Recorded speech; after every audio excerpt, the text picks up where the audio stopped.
Let me start off by saying that any show or movie has benefits in its rewatchability. Simply the act of developing its characters throughout a show can make rewatching earlier parts of the story that much more realized.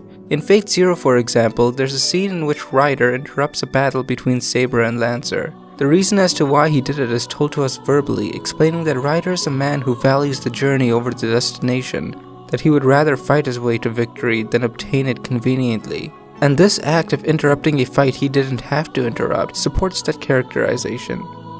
However, it isn't until much later that Ryder's character grounds itself into humanity, and going into a Fate Zero rewatch with that fully realized form of this character allows us to see this act not just as a form of characterization, but character action.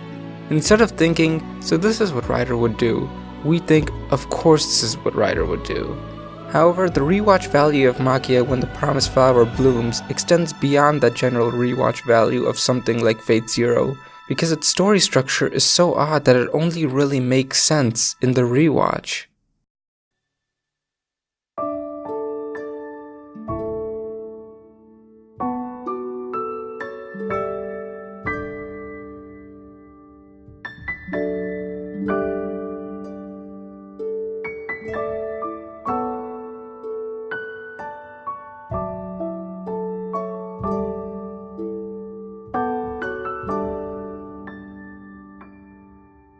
To really get into what's so great about Maquia and why it has such high value in its rewatchability, I need to identify and outline my favorite scene from the film. No, it wasn't the moment when Maquia gave out a plaintive roar, resulting from the summation of her love and her loss of that love for Ariel, as the white dandelions which were placed at her heart wither away, unyielding to her will by the wind whose time-like flow carries these seeds, leaving her standing still, unaged, in agony, that same wind whose wails amplify her roar of agony. Although it is perfectly understandable if this scene did decloset your tears. No, for me, the superior scene was Laria's final one, because it is her arc that is superior. You see, most stories generally have two separate plots that are developed simultaneously, usually resulting in a double climax at the end when both plots intersect. And this structure allows for smooth pacing in stories, as cutting between the two plots can allow for easily believable time jumps along with numerous other advantages. And this A-plot, B-plot structure is seen pretty clearly in the film, with Maquia and Ariel trying to survive being cross-cut with Laria trying to maintain ownership of her child, and thus resulting in a simultaneous payoff during the final battle where Maquia has to say goodbye to a grown-up Ariel along with rescuing Laria. And the structure would be fine for the most part, but Maquia doesn't have two plots, it has three. To better understand my point, I'm not defining plot by the string of actions that revolve around a certain setting or set of characters. I'm defining plot as a string of actions that contribute to a specific theme. And when you view the plots of Maquia in this light, you better understand the idea that each plot requires its own individual payoff. The plot of the mother-son relationship of Maquia and Ariel ends when Maquia says goodbye to Ariel. The plot of Laria trying to maintain ownership of her child ends when Laria gets rescued by Maquia and is forced to say goodbye to her child. And the plot revolving around Maquia's unaging body and Ariel's aging one pays off when Ariel dies and we reach the aforementioned roar. And the reason why understanding this structure is so essential to the rewatch value of this film is because every payoff is only as good as its setup. Like I said earlier, Laria's final moment is more powerful than Maquia's because in the context of the first watch, the setup for her payoff is done more properly.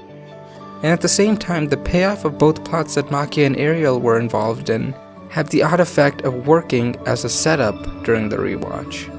I feel like I need to substantiate these two claims I made, the opinion that Laria's arc was better on an initial watch and the idea that Maquia's payoff works as a setup on a rewatch. To explain my former claim, Maquia's arc is one that hinges on the relationship between her and Ariel, the relationship based on developed love, the relationship that takes patience to form, such a level of patience that the length of this movie simply does not allow for, bringing the development of our two leads to be rushed through generic imagery. On the other hand, Laria's love is based off a more instinctual love between a mother and a child, which is an idea that is more conceptually felt, but in turn doesn't need a large amount of time and patience to understand and be fascinated by. As a result, Lyria's downward spiral caused by her love for and desire to see her child, simply for it being her child, is a much more realized arc that fits more nicely in the short time frame that it's been given due to the simplicity of its design.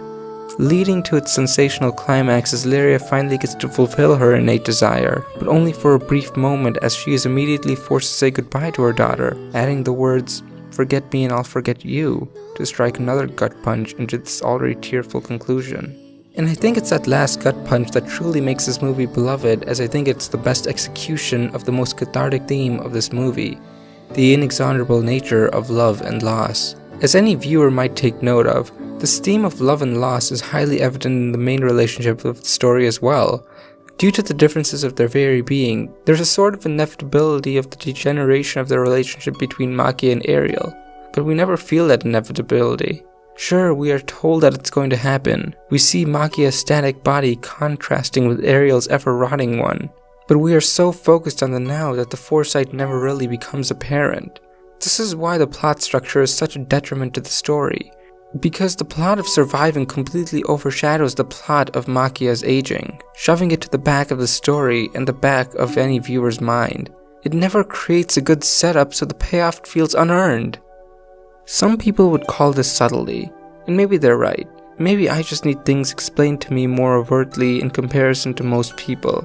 But then I watch Kobayashi's Dragon Maid, and I see a show that is quite subtle in its presentation but handles that exact theme more directly.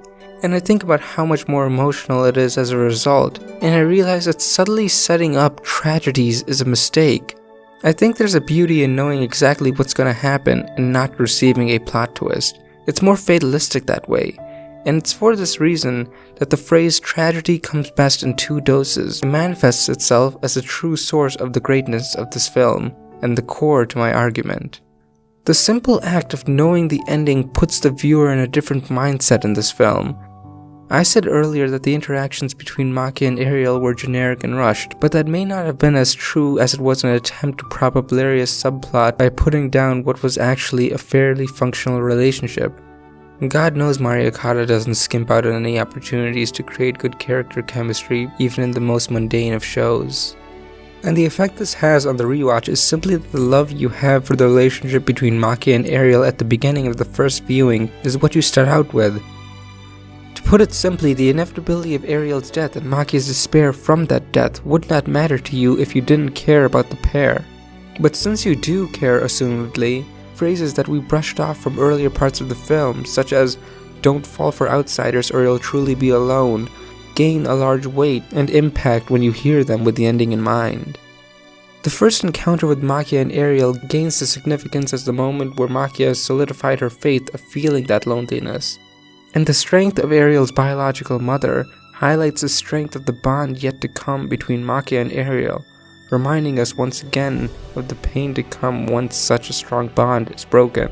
All these moments caused by our change of perspective remain repressed, the bonds between Maquia and Ariel get warmer, and the enclosing distance to the resolution makes us feel colder. The weight of this pain is kept pent up, this anxiety is built up, and then once again we are met with that aforementioned roar.